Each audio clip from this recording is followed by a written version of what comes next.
మూడున్నర దశాబ్దాల పిఠాపురం నియోజకవర్గ చరిత్రను పిఠాపురం ఎమ్మెల్యే కొణిదెల పవన్ కళ్యాణ్ తిరగరాశారు.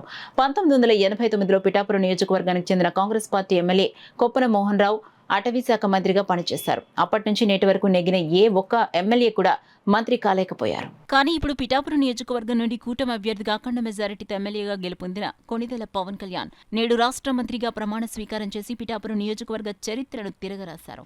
ఈ సందర్భంగా పిఠాపురం నియోజకవర్గంలో వాడలా తెలుగుదేశం, జనసేన, భారతీయ జనతా పార్టీల నాయకులు, కార్యకర్తలు ఎక్కడికక్కడ సంబరాలు జరుపుకున్నారు. పవన్ కళ్యాణ్ అభిమానులు కేకులు కట్ చేసి బాణాసంచా పేల్చి సంబరాలు చేసుకున్నారు.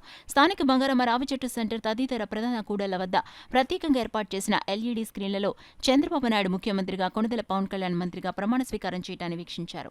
ఏదేమైనా పిఠాపురం నియోజకవర్గ చరిత్రను తిరగరాసిన పవన్ కళ్యాణ్ కు పిఠాపురం నియోజకవర్గంలో పార్టీలకు అతీతంగా ప్రతి ఒక్కరూ జేజేలు పలుకుతున్నారు. కొణిదెల పవన్ కళ్యాణ్ అనే నేను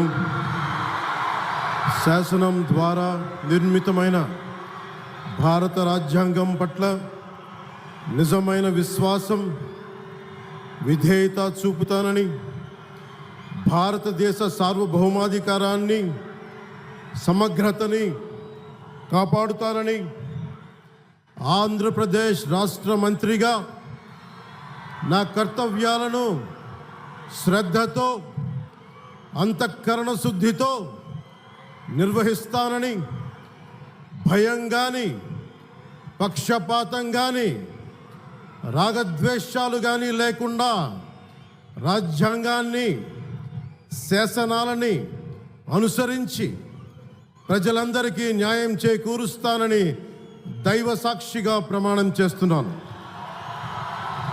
నేను కొణిదెల పవన్ కళ్యాణ్ అనే నేను